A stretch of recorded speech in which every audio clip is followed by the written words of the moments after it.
dive in. Welcome everyone to this Coach Connect. Our special guest, Barry Bridges of UT Health, and he's manager of change management there. And as we had an intro conversation, it was so rich just to talk about how change management really is about developing people and helping create leaders within organizations. So we're going to dive into that today and just talk about change management as a discipline, but then also how it relates to coaching as well. So the official specs on Barry: he's the manager of organizational change at UT Health, as well as the regional director for the Association of Change Management Professionals here in Texas. And his career really spans multiple disciplines, both technology, communication,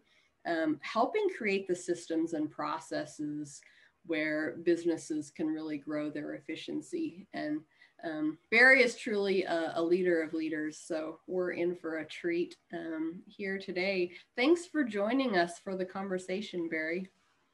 Well, thank you, Carissa. It's great to be here.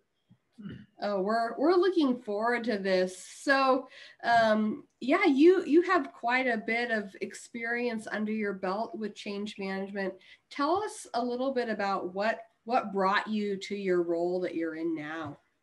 Okay. Well, some people change companies when they change jobs. I just changed career paths. So over the course of my life, I got good at change, personally making changes.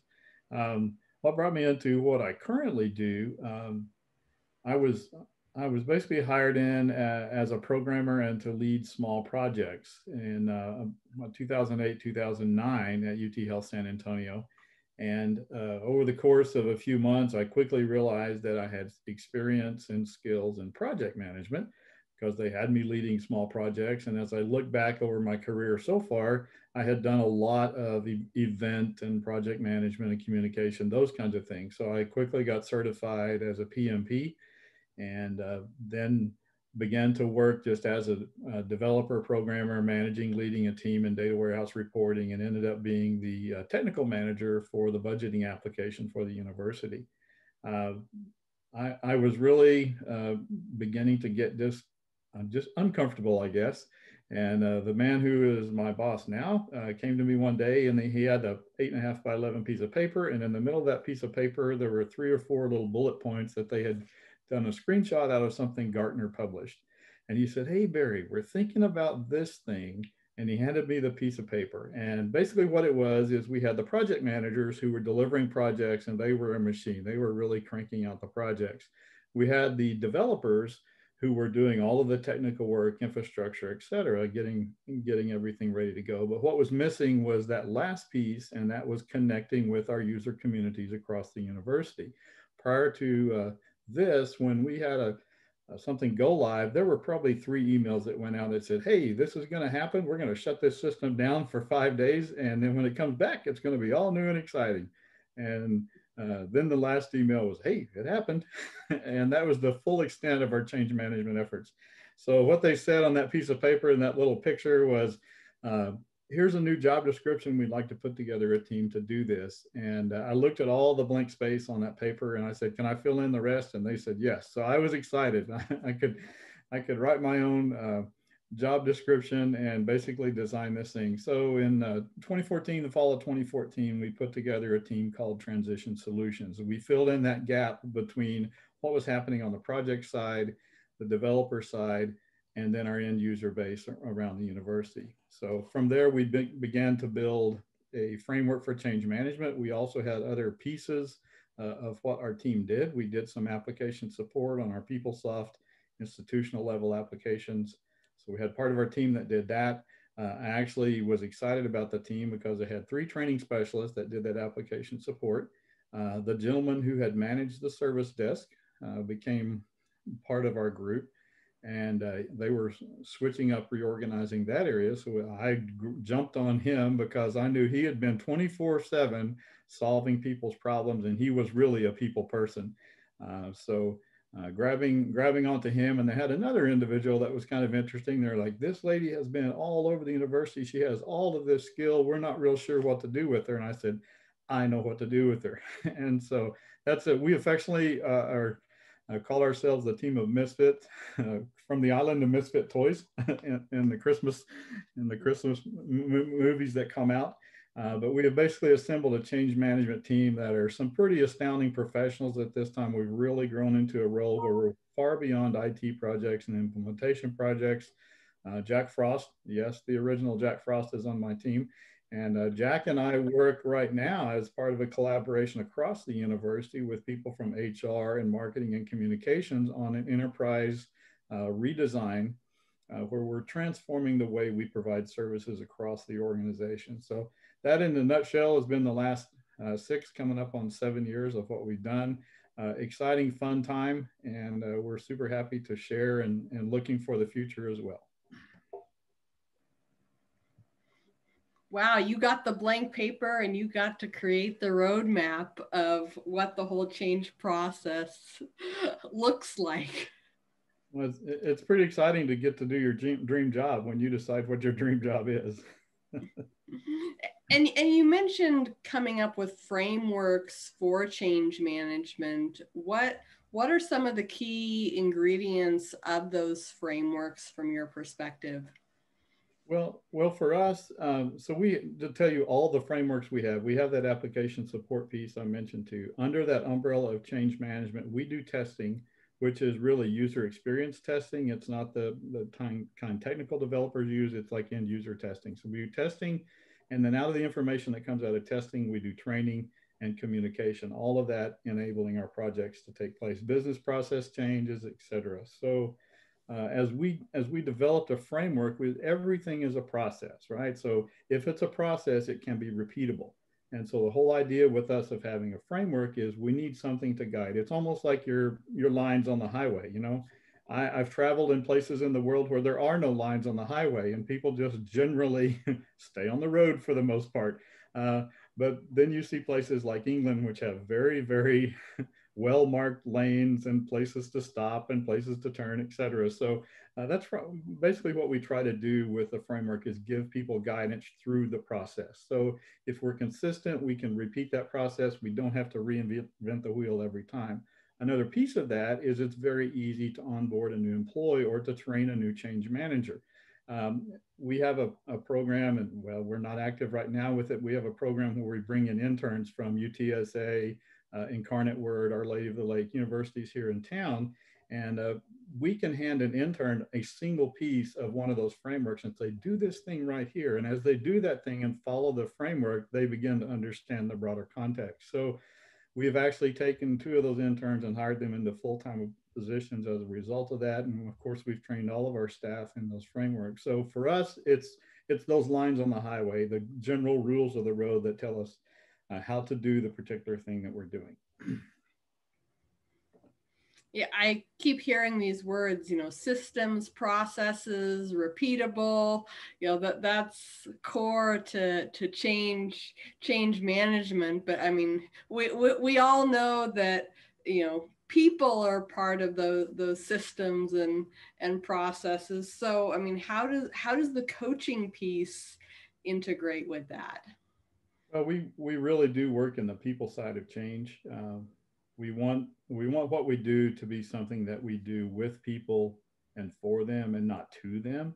So the way coaching plays in right now, back when I mentioned those 3 emails with an upgrade or an implementation, you know, that was it.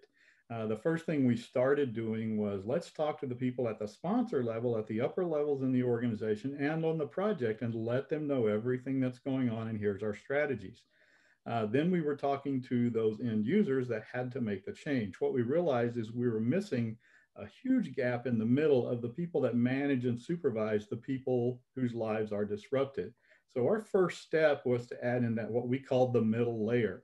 And I have a marker board in my office. It's never big enough. I wish every wall was covered in marker board in my office at the university, because we need it. But as we lined out our communication strategies around a change and basically what we were going to do to implement that change, we recognized the need for change champions and to address that middle layer and prepare those people so they can prepare and support their people for change. So for us, coaching right now is in that area that we will develop things such as a manager's toolkit, or we'll develop something along the line of a newsletter that will support change champions. And so that's where the coaching really comes in, is you have to prepare those really leaders in the organization at the top and at the middle in order to prepare their people for change. And so if we can seed them with the right questions, the right way, talking points to guide their conversation, then we are coaching those people, and really there's less work on our part and less missed messages. So that's where we currently are. And I don't know if you're going to ask, but I can tell you the future. So HR came out a couple of years ago and wanted us to develop a 5-year succession plan for our departments. And one of the things that I immediately identified at that point is we are in the next 5 years, which we're 2 years into it now, we're already seeing this, but we are going to need a very strong coaching arm in our organization.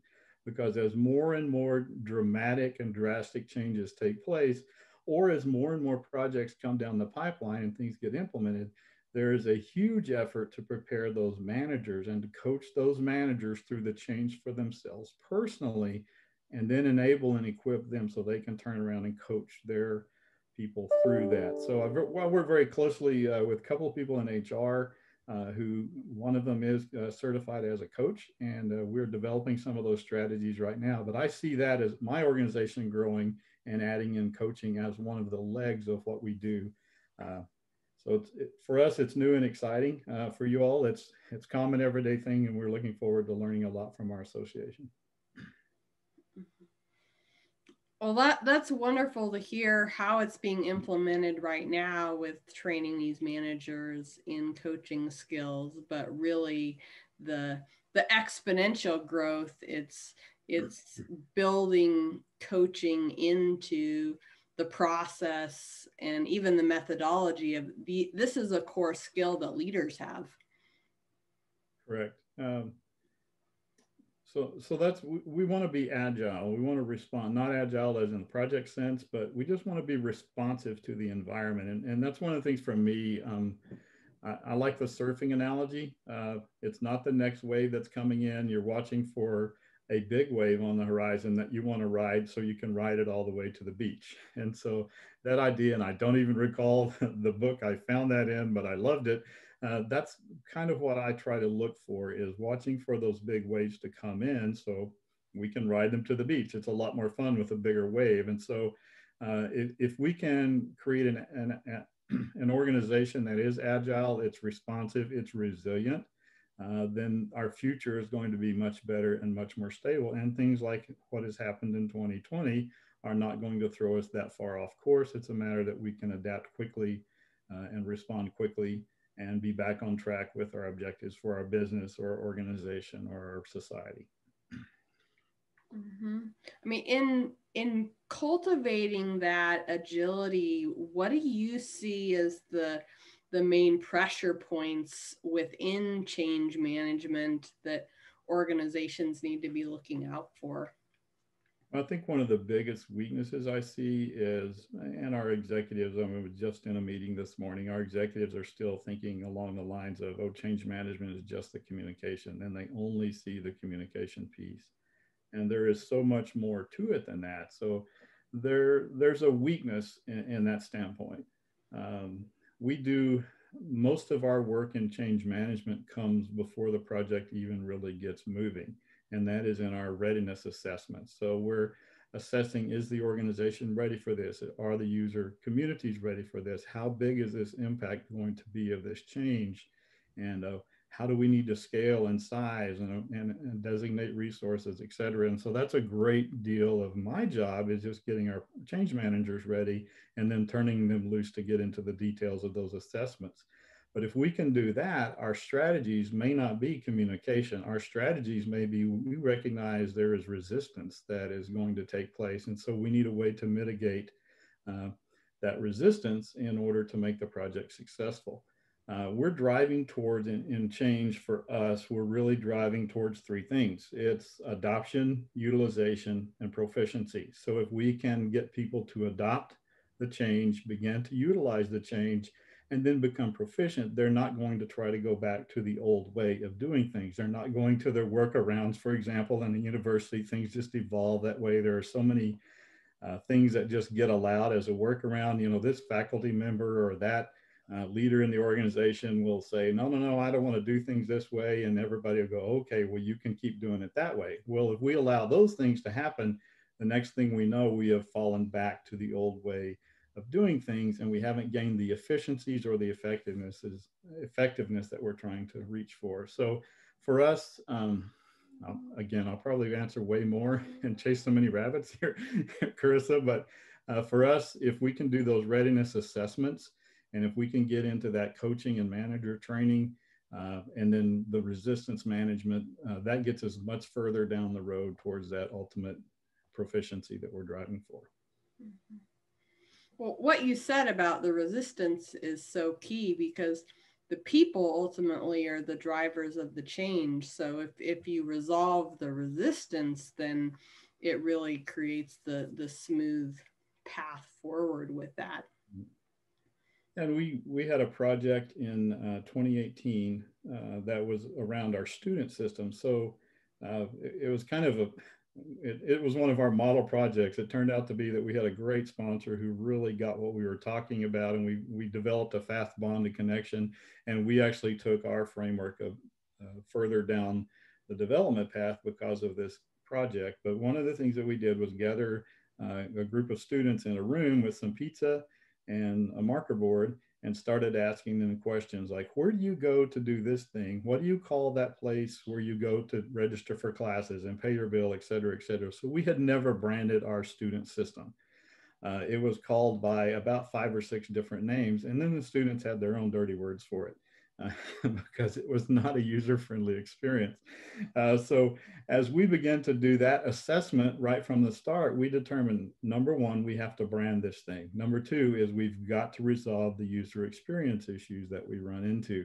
And so we began to work very closely with the sponsor to do that. And as we addressed those problems, we came up with this idea. Of course, change coalitions are not a brand new thing, but we began to develop change champions. And so that was really a coaching process that we went into key areas of the organization, the student government area, in the staff support, the academic coordinator areas, and in the faculty, and developed those change coalitions as champions, and really coached those people, empowering them as champions, and provided them with toolkits, information, resources, so they became the change leaders for our organization. And that was a major shift for us as far as the project is concerned.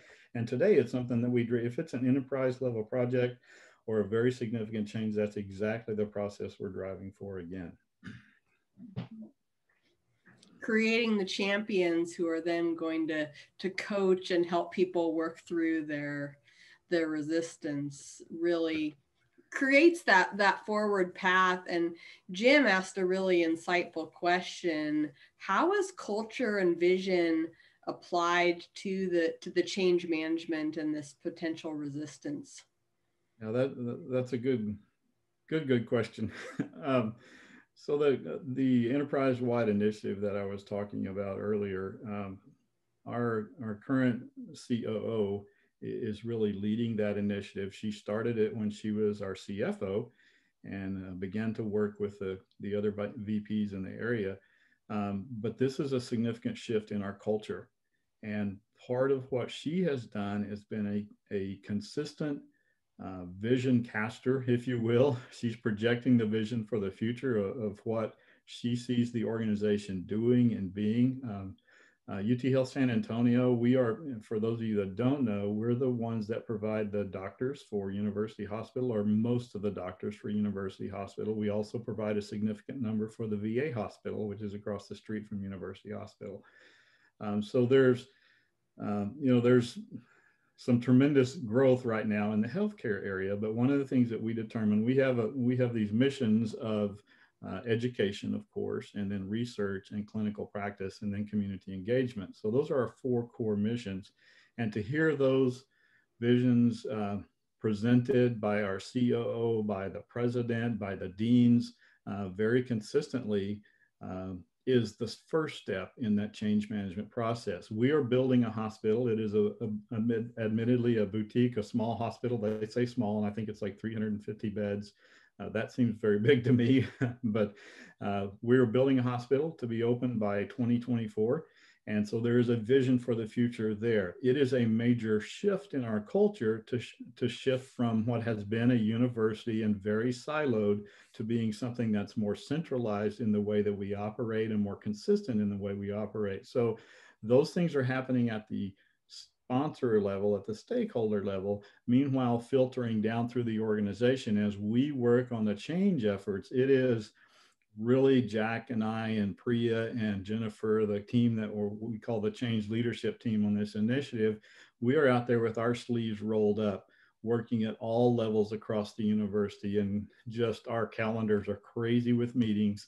But bottom line is we're out there coaching, guiding, helping people understand the change process so that they can lead their aspect of the organization towards this new model. So that culture and vision really gets shifted as a result of change management. I go back to William Bridges. I'm no relation. I wish I was so I could hang out with him and ask him questions, but he talked about the way of transition and managing transition. So I consider him kind of the grandfather of change management.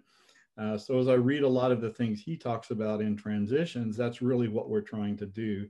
Is it's not just, oh, you're going to change the way you do this thing that you do every day. I see Aurora waving her book at me.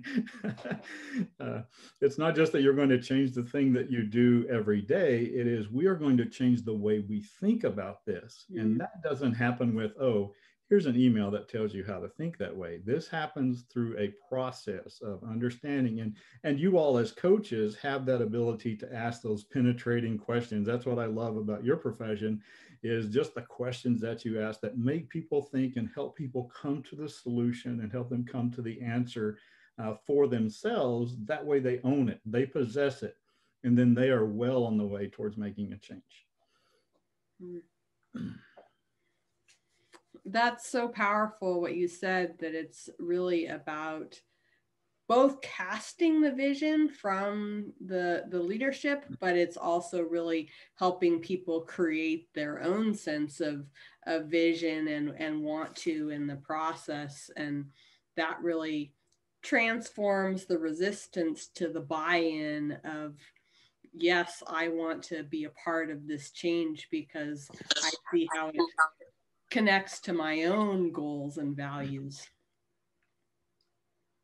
Yeah, I go way back into the 80s in my careers, and I was basically a sales consultant, and I began to watch as the organizations that I sold to would change leadership.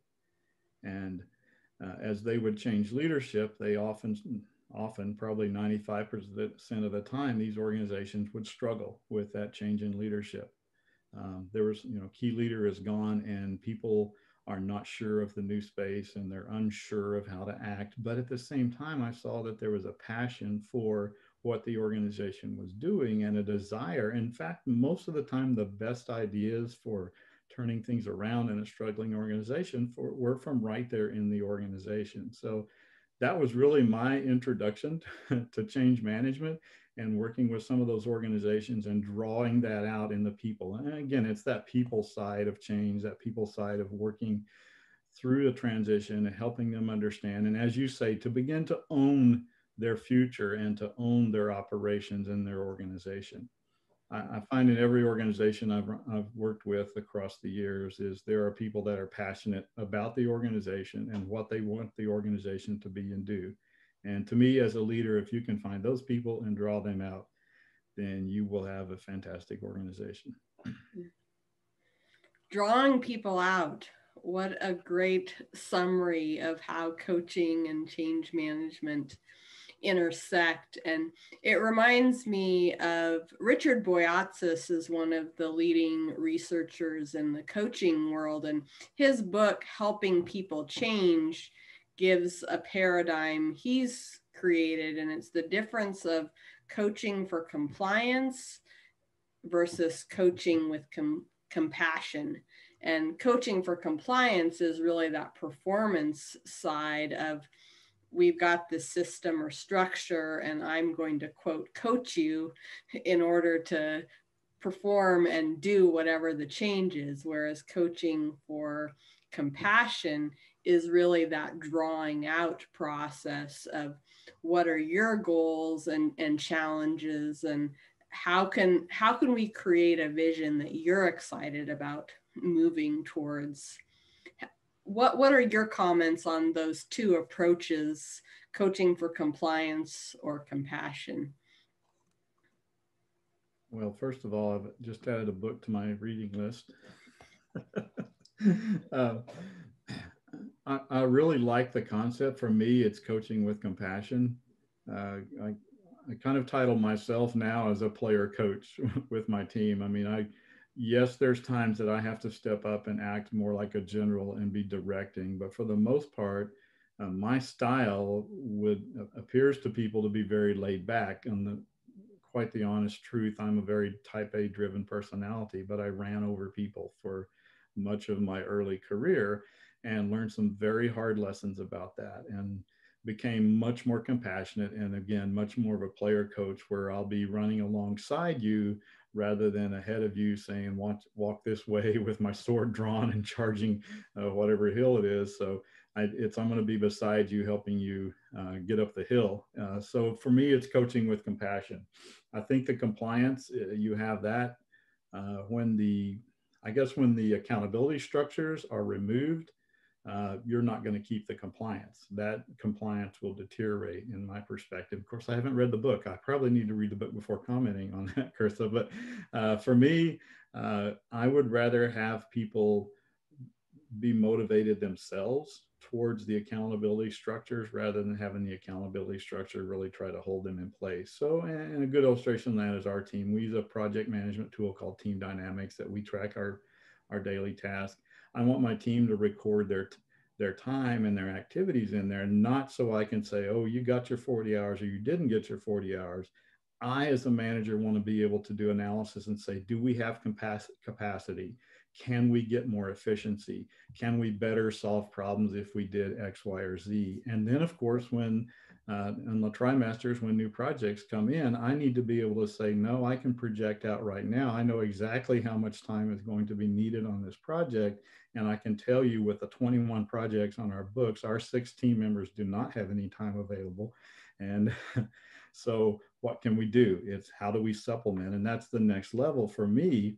So for me, compliance, sure, there's some things in place, but I'm not going to be hard-nosed and firm about them. I'm going to, again, coach people into that compliance, because the motivation then comes from them internally, and I can put my hands off and go do the creative things I want to do and the fun things I want to do without having to worry about cracking the whip or pulling on the reins or whatever the case may be. Mm-hmm. And that, in essence, is what coaching is about, is creating that internal vision that they've bought in, and they're going to run after that. And so it's not an external compulsion, it's the intrinsic motivation, because right, it aligns with their values. And Dennis has a question in regards to the values piece.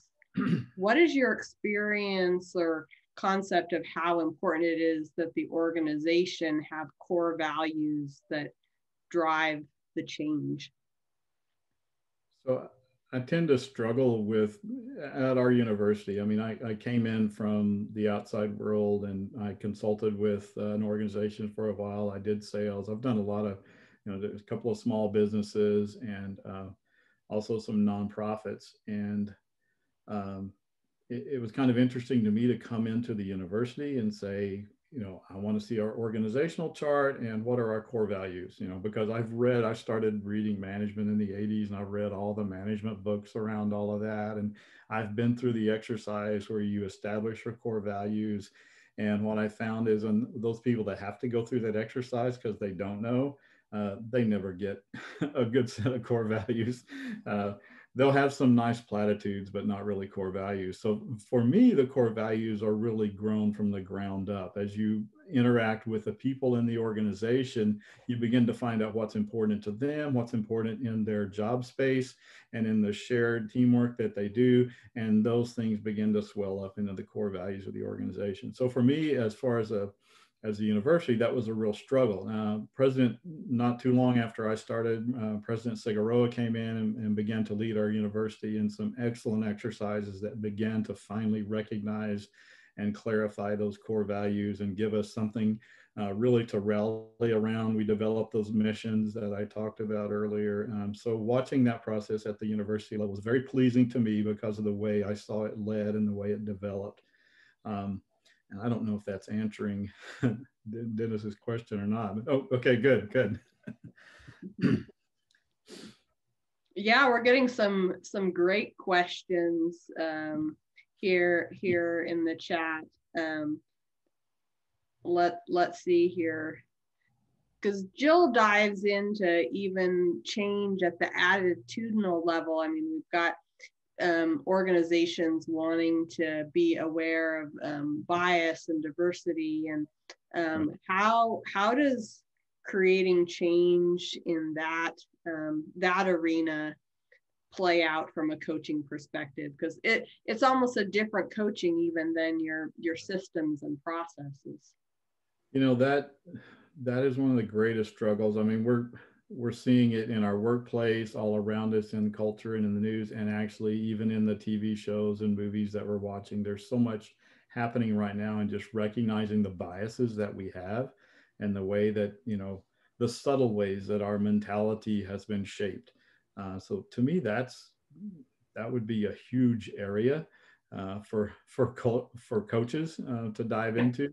But kind of the way I see it is just having almost a freedom and openness for discussion. And it's kind of weird. Other managers really struggle with this, because I mentioned being a player coach, and my team can be painfully honest with me. And yeah, it may hurt sometimes, and I have to work my way through it, but they all know that they can call me out when I'm slinging bull, or when I say something inappropriate, or you know, whatever the case may be. Is like I'm leading them or talking about a path that's not going to work. They're all they all know that they can go timeout, or they can call me aside. We have a conversation, and that happens a good deal. They're like, hey, can you fine tune this or adjust this? So to me, it starts with an openness towards that as an individual. And as you develop and grow your teams, if you have an openness towards that, then you allow the feedback to come in, and you adapt based on the feedback. Or you may go outside and get some help, you know, that type of thing. I mean, we've got a couple of areas we're looking at right now for our team. Like, how could we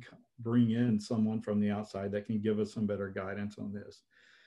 So for me, just the unconscious attitudes, the people that are conscious of it need to have the freedom to be able to speak up, and the freedom to be able to give some guidance for that. I mean, that's my best answer right now, as I struggle through the way I was raised and much of my history in the way I respond to people. Again, a lot of lessons were hard learned. Definitely the school of hard knocks. Our colors were black and blue, and our yell was ouch over the years as I learned some things.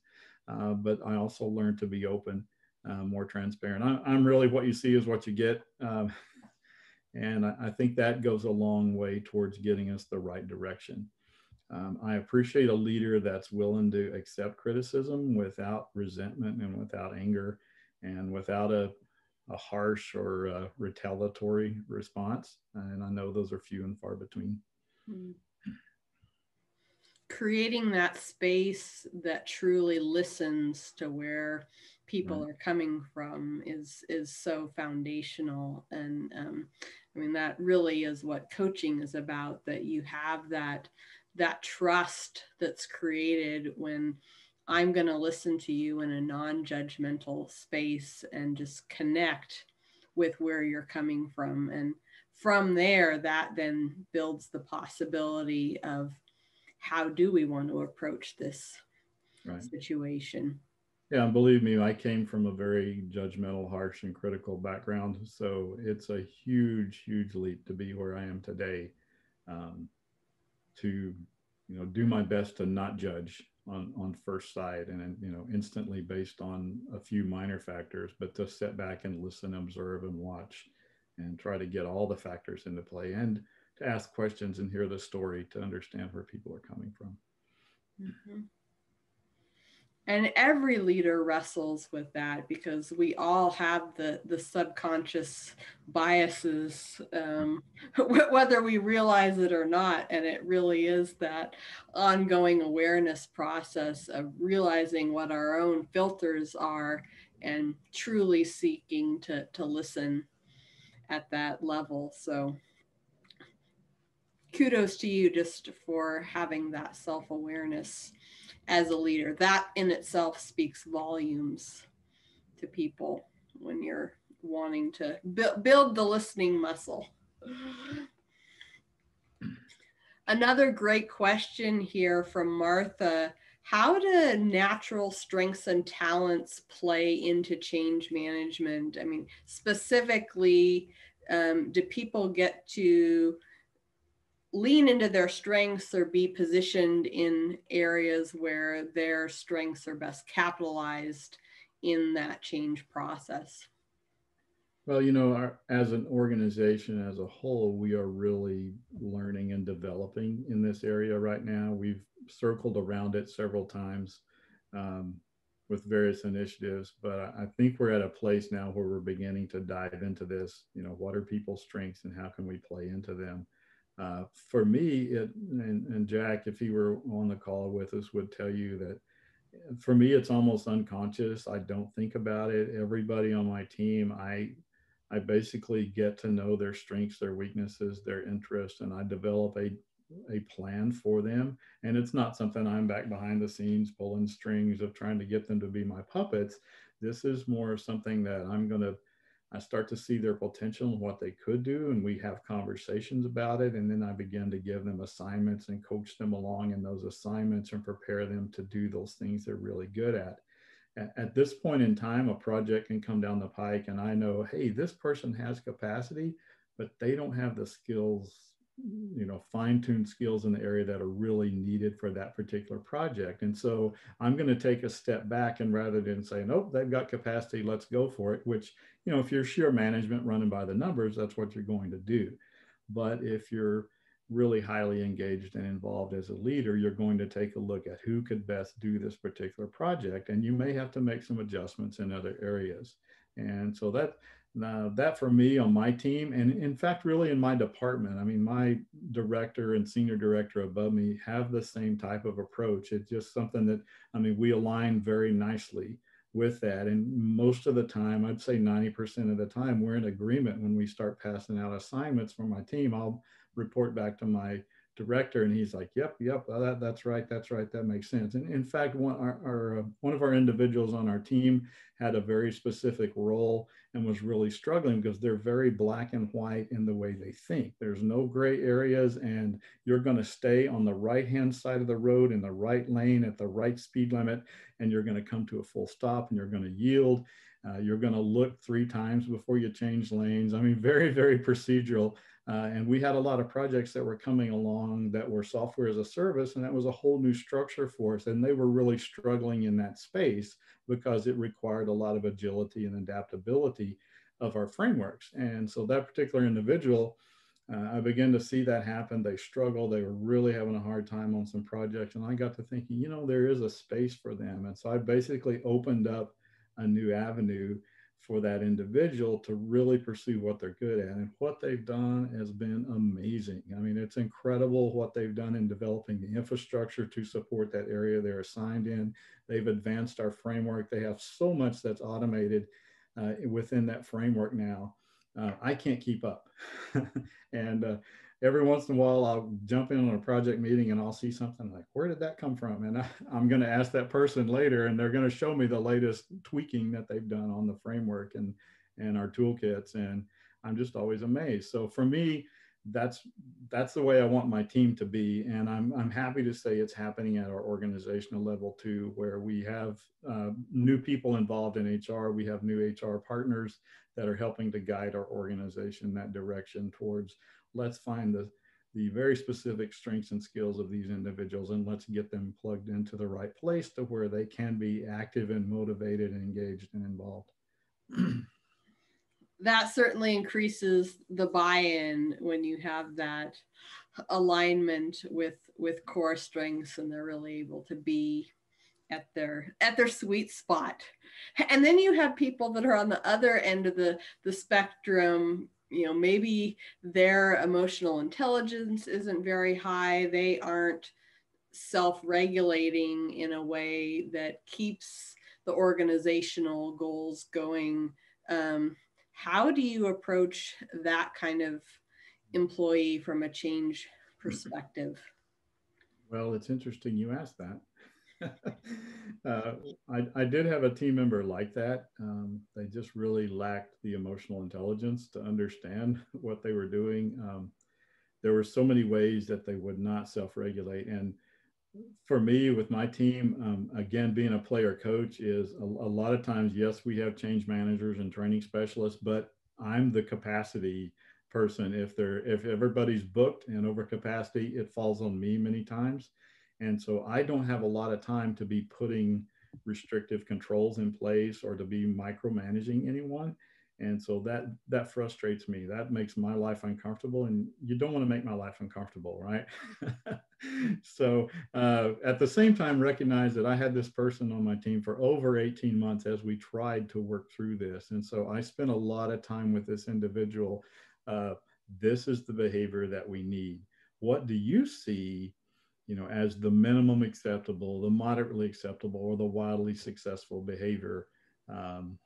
And spending time with them in those kinds of discussions, and much like what you would do as a coach, and just trying to ask questions and getting people to understand. And this individual just time and time again would not make it, and would not make it to their own standards that they set. So that was a real challenge. We actually were at the point, it's very hard to fire someone in our organization. I mean, it's a long drawn out process. It requires a lot of documentation. We're a state and a university, et cetera, et cetera. And I did not want to go down that path with that individual. Bottom line is they made a choice. It was uncomfortable enough for them in the restrictions that I had to put in place to manage the situation that they soon sought another job. It's interesting that within a few months, they wanted to come back to our organization because they realized how good it was that they had. But then we have other people, not in my area, but we have some other people that, that have that same kind of challenge. And to me, it's something that it takes both a manager and a leader. And from the manager standpoint is you have to put restrictive controls in place to have to tighten things down. So they may ride the bus instead of getting to drive the car themselves on those roads that we lined out. They may ride the bus where they're working along with someone else. I don't know if that's a pure illustration or not, but that type of people. I'm the kind of person who wakes up in the morning and knows what needs to be done today. And I know where that's going to get me in a month and in a week and on down the road for the future. I'm very, very goal oriented, but it's not hard nosed. And for me, the people that can't do that are a real struggle. I'll just be honest out there. It's a real struggle with me, and it frustrates me a great deal. I will lose sleep and occupy my morning walk or my bike ride on the weekend or whatever the case may be, thinking about, man, what can I do? What strategy could I use? And I'll come at it so many different ways and give people so much latitude to try to learn and try to grow. Approaching it from that developmental perspective of what's going to help them right. get the vision for their success. And from what you were talking about earlier, there is so much opportunity as organizations are wanting to really integrate coaching into processes. What would you say to this group of coaches here? How can coaches be available or collaborate in change management processes as organizations are navigating through these things? So I'll circle back to that, what we were talking about, just that coaching coaching managers to lead their teams and to manage their teams is huge. Um, we do a lot in the way of like an informal focus group. So for us, for example, on an application upgrade, we're going to gather a focus group, and the sponsors have learned we're not going to say, what are your specs you want for this thing? What buttons do you want and what color do you want those buttons to be? We're going to talk to them about the way we're going to communicate with their organization and the way that we're going to train them in order to use this change in the business process or this tool. So for me, a coach, that would be a valuable asset if a coach could be involved in that type of thing, where we have a focus group and a group that's listening, because coaches are accustomed to listening, right? And so if a coach could be involved there and be helping to ask some of those questions, to draw out the information, to get deeper into what the people are thinking and feeling around that particular change, that would be a helpful space for coaches to be in. So in that coaching, preparing managers to lead change, in that listening activities that we do. And, we'll do data collection, feedback analysis, corrective actions, all those kinds of things. So to me, a coach, coaching skills is going to be very, very valuable in those things. Because, let's face it, we're talking the people side of change. You all work listening to people and guiding people, helping them think, helping them develop. And that's really that common area. I guess that could be the true intersection there, Carissa, is we're people side of change, and you all are great at asking questions and listening and guiding people into change. And so to me, there's a huge collaboration that can be taking place. So now I've got 3 things I've got to be training my change managers to do. Coaching has just been added on. So not just our change management framework and those skills, but now they're going to have to be coaches too. I love what you said, helping leaders coach their people through change. It's really helping them be able to navigate and unpack what are those internal barriers, because it really always boils down to what are the belief systems that a person has, and then that is then going to dictate how they respond to the change. So coaches are experts at unpacking those belief systems. Right. And equipping leaders in the skills to be able to do that. The International Coach Federation has really been leading the charge in making sure that leaders are resourced with coaching tools, because there is a role for the professional coach, that's what they do 24/7 is functioning as a coach, but also recognizing there's a role for the leader in whatever their particular responsibility is, having those coaching skills, and having the intersection of those really sets the organization up well for success. Just had another question come in here from Dennis, talking about how much change can a person and an organization manage simultaneously, and what's the bandwidth of that? Coming out of the year that we've just been through, we see the toll that it takes of change, and the continual need to be agile, and there starts to be a bandwidth issue. Right. How do you see organizations addressing that change fatigue?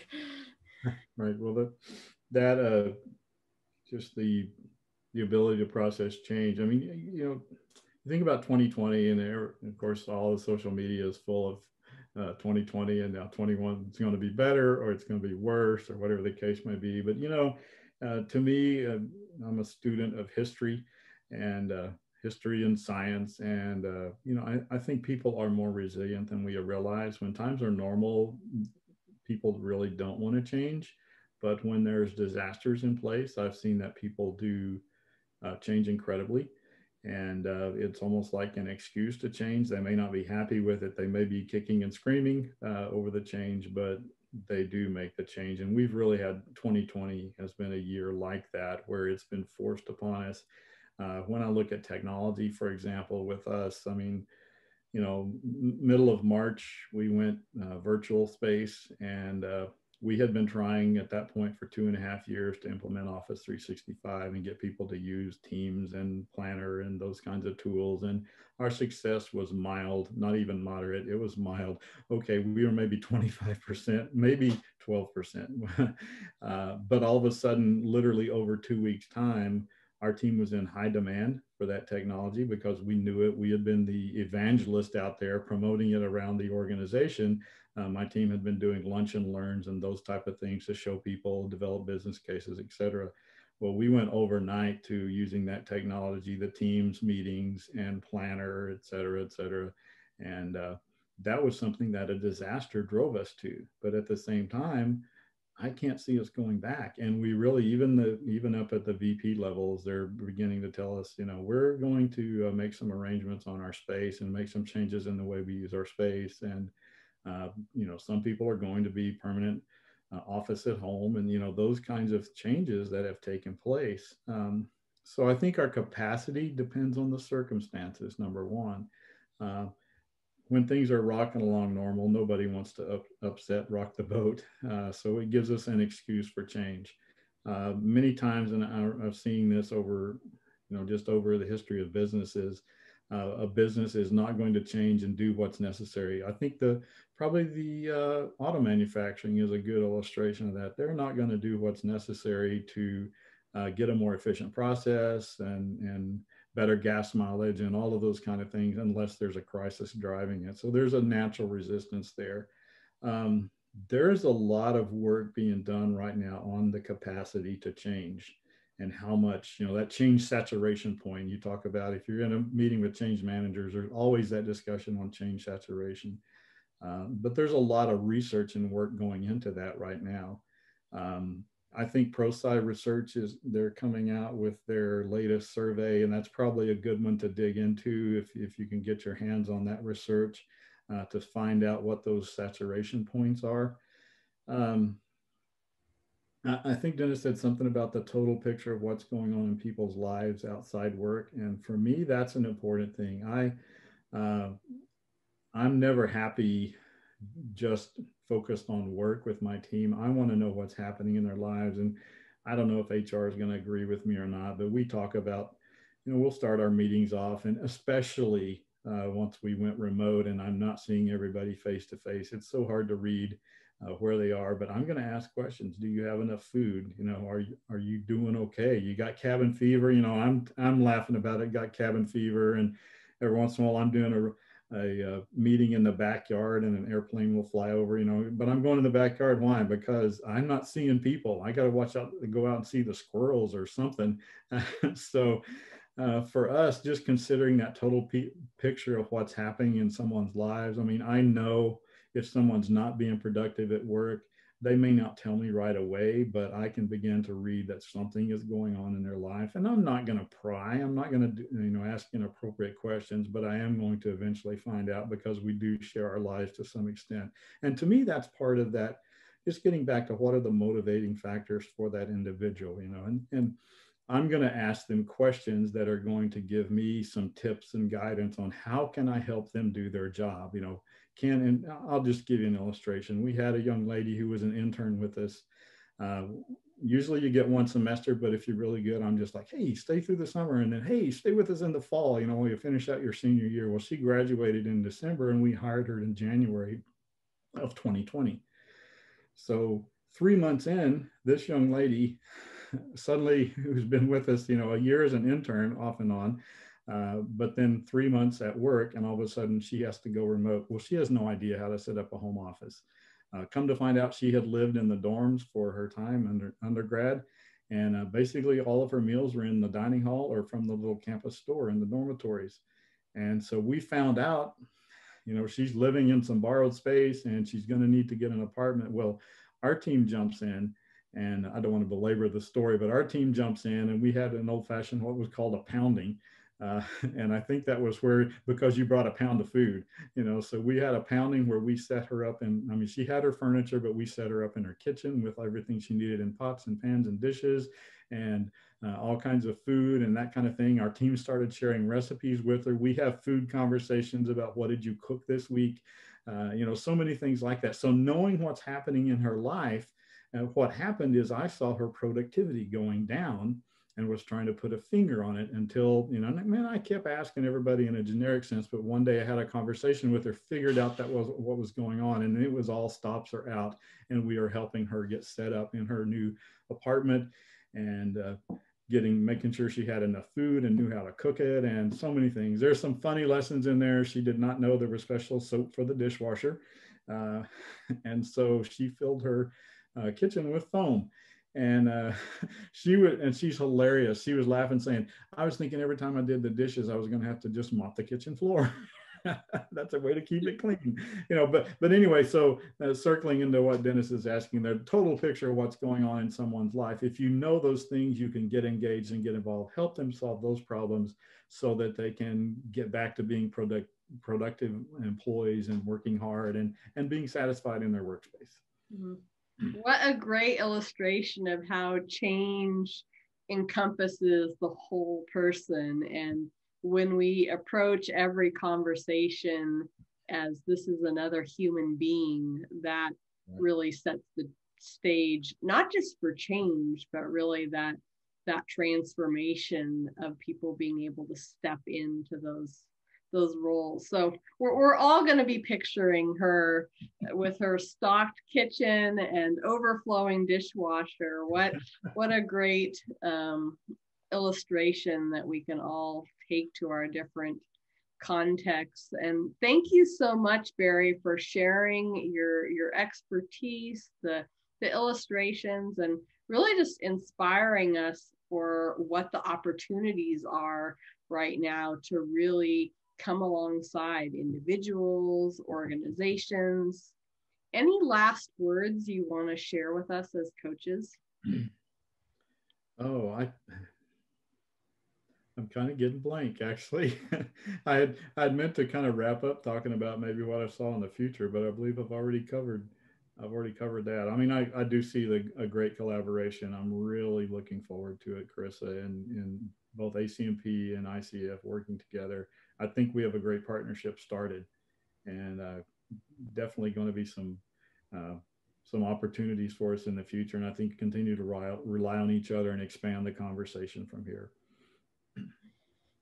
We are so excited about the partnership as organizations. 2020 was an amazing year in the programming we were able to put together, and we look forward to continue doing that throughout 2020 or throughout 2021 as well. Actually, our first event with ACMP this year is coming up in February on the 18th, and it's going to be Coaching 101 and Change Management 101. So we have expert practitioners from both sides speaking to the discipline, but then more specifics on what the collaboration can look like. So we invite everyone to take advantage of the different events that are coming up. Another series that we have running this year is Coaching Excellence, and it's really diving deep into the competencies. We have the new ICF competencies that came out this year, and we want coaches to be equipped to really utilize those in their coaching conversations. And then our regional event happens on the second Thursday, so you'll want to take advantage of that, as well as opportunities to connect with other coaches like this as well. So here's the specific dates for what is coming up over the next couple months here. So mark your calendars for those. We'll have another Coach Connect event coming up at the end of February as well. So would love to have you. Oh, I just saw the note that I'm sharing the speaker screen. It's not sharing the slides. I am sorry about that. let me pause.